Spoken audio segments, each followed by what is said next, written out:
নমস্কার বন্ধুরা, শ্রাবণীস রান্নাঘরে সবাইকে স্বাগত জানাই। আজকে আমি বানাতে চলেছি মাছের মাথা দিয়ে বাঁধাকপি। শুনতে সাধারণ লাগলেও এর স্বাদ কিন্তু একদম অসাধারণ। খুব সহজভাবে আজ দেখাবো দারুণ একটা ঘরোয়া রেসিপি। কিভাবে আমি বানাবো সেটা জানতে হলে কিন্তু পুরো ভিডিওটা দেখার অনুরোধ রইল। রেসিপিটা করতে করতে আমি কিছু টিপস বলবো যাতে বাঁধাকপিটা আরও সুস্বাদু হয়ে ওঠে। তাহলে চলুন সময় নষ্ট না করে রেসিপিটা শুরু করি। প্রথমে আমি দুটো মিডিয়াম সাইজের বাঁধাকপি ভালো করে কুচিয়ে নিয়েছি। আমি একটু সরু সরু করে কুচিয়ে নিয়েছি, ধুয়ে রেখেছি জল ঝরাতে। আর নিয়েছি তিনটে আমি মাঝারি সাইজের আলু ডুমো ডুমো করে কেটে নিয়েছি। আর নেব মাছের মাথা। এই মাছের মাথাটা আমি টুকরো করেই বাজার থেকে কেটে নিয়ে এসেছে, তাহলে ভাজতে সুবিধা হয়। নুন হলুদ মাখিয়ে রেখেছিলাম ধুয়ে। এবার কড়াইতে সর্ষের তেল গরম করে মাছের মাথাটাকে ভেজে নেব। মাছের মাথাটা একটু কড়া করে ভাজতে হবে, তাহলে আষ্টে গন্ধটা একটু কম লাগে। আলগা হাতে মাছের মাথাগুলো উল্টিয়ে দেব। গ্যাসের ফ্লেমটা কিন্তু আমি মিডিয়াম করে রেখেছি।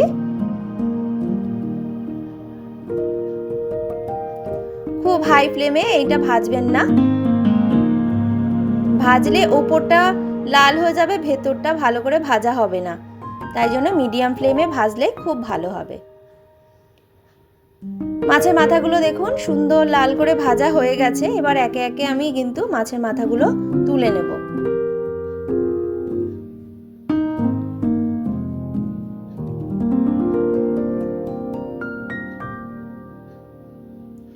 এবার আবার কড়াইতে সর্ষের তেল গরম করেছি।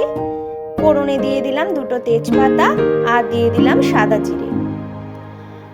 ডুমো করে রাখা আলুগুলো আমি দিয়ে দিলাম। এই আলুগুলো কিন্তু আমি সিদ্ধ করে নিয়ে নিই। আমি প্রত্যেকটা ভিডিওতেই বলি আলু সিদ্ধ করে নিয়েছি, কিন্তু বাঁধাকপিতে আমি আলু সিদ্ধ করে নিয়ে নিই। এবার আলুগুলো ভালো করে নাড়াচাড়া দিয়ে নিলাম।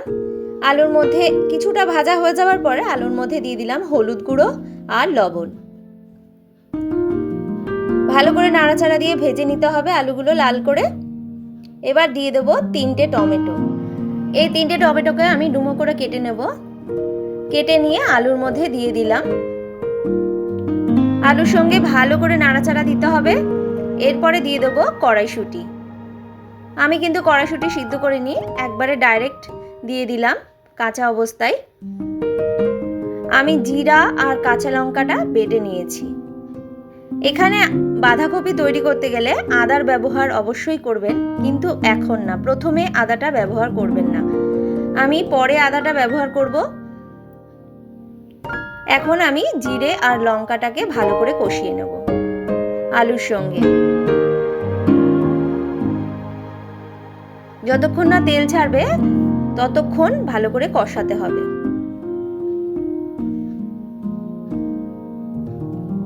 এবার অল্প করে মিষ্টি দিয়ে দিলাম। আপনারা চাইলে দিতেও পারেন, নাও দিতে পারেন, কিন্তু মিষ্টি দিলে খেতে স্বাদ লাগে। নুন মিষ্টি ঠিক থাকলে তরকারিটা খেতে ভালো লাগে, তাই জন্য অল্প করে মিষ্টি দিয়ে দিলাম। আলুর সঙ্গে মশলাটা কিন্তু আমি অনেকক্ষণ ধরেই কষাচ্ছি, কিন্তু গ্যাসের ফ্লেমটা কিন্তু আমি মিডিয়াম করেই রেখেছি। মিডিয়াম ফ্লেমে কষালে মশলাটা ভালো কষবে। এবার দিয়ে দেব বাঁধাকপিগুলো। পুরো বাঁধাকপিটা একবারে দেয়া যাবে না, অল্প অল্প করে দিয়ে নাড়াচাড়া দিয়ে কমিয়ে নিয়ে তারপরে আবার কিছুটা দিতে হবে।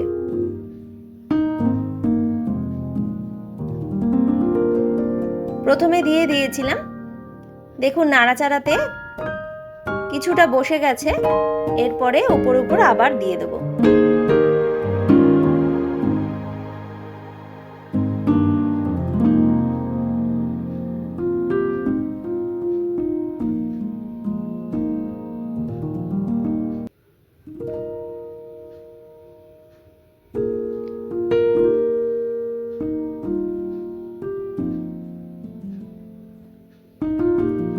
আবার দিয়ে দিলাম।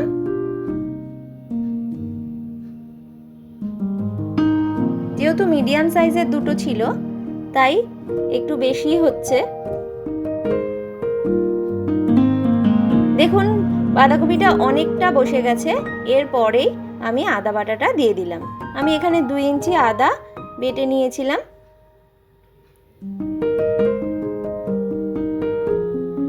আদাটা শেষের দিকে দিলে আদার গন্ধটা থাকে আর খেতেও স্বাদটা বেশি ভালো লাগে। এই টিপসটা আপনারা সব সময় খেয়াল করবেন, তাহলে বাঁধাকপির স্বাদটা দ্বিগুণ মাত্রায় বেড়ে যাবে।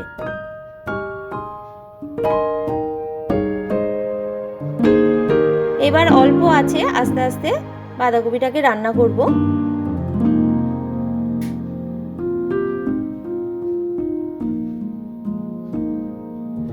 এরপরে ভাজা মাছের মাথাগুলো দিয়ে দিলাম।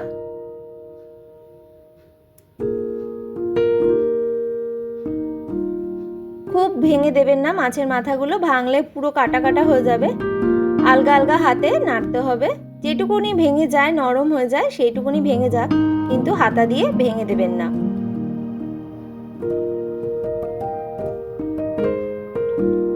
দেখুন অনেকটাই বাঁধাকপি হয়ে গেছে প্রায়, তাই আমি বাটা গরম মশলা দিয়ে দিলাম। আপনারা চাইলে গুঁড়ো গরম মশলাও দিতে পারেন।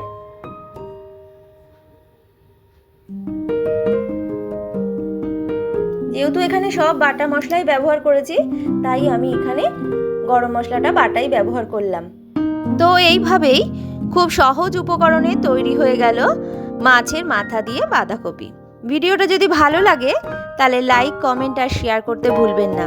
আর নতুন নতুন রেসিপি পেতে আমার চ্যানেলটিকে সাবস্ক্রাইব করবেন। আর পাশে থাকা বেল আইকনটা অবশ্যই প্রেস করে দেবেন, যাতে নতুন কোনো ভিডিও আপলোড করলে সাথে সাথে আপনাদের কাছে নোটিফিকেশন পৌঁছে যায়। আজকের মতন এটুকুই, আবার দেখা হবে নতুন কোনো রেসিপি নিয়ে। ভালো থাকবেন, সুস্থ থাকবেন, ধন্যবাদ।